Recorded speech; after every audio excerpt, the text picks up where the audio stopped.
3 இளைஞர்கள் அவங்க ஜோசியக்காரரை போய் பார்க்குறாங்க.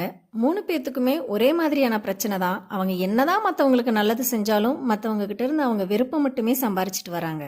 இதை சரி பண்ணுறதுக்காக ஜோசியக்காரர்கிட்ட எப்போ நல்ல நேரம் வரும், எப்போ எங்களுக்கு இந்த பிரச்சனைகள் தீரும்னு கேட்கறதுக்காக வந்திருக்காங்க.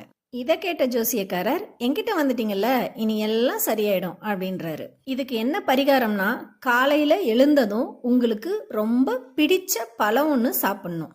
அதே போல நைட்டு தூங்குறப்போ பிடிக்காத பழம் ஒன்று சாப்பிட்டுட்டு தூங்கணும் அப்படின்றாரு.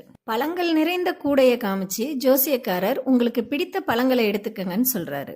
அதே போல பிடிக்காததையும் எடுங்கன்னு சொல்றாரு. ஜோசியக்காரர் சொன்ன மாதிரியே 2 இளைஞர்கள் ஃபாலோ பண்ணாங்க. 3வது இளைஞருக்கு அதோட உள்ளர்த்தம் புரிஞ்சது. அந்த 3 இளைஞர்களுமே பிடித்ததுன்னு எடுத்தது வெவ்வேறு பழங்கள், பிடிக்காததுன்னு எடுத்ததும் வெவ்வேறு பழங்கள். ரசனைகள் வேறுபடும். எல்லாத்துக்கும் நம்மளை பிடிக்கணும்னு அவசியம் இல்லை.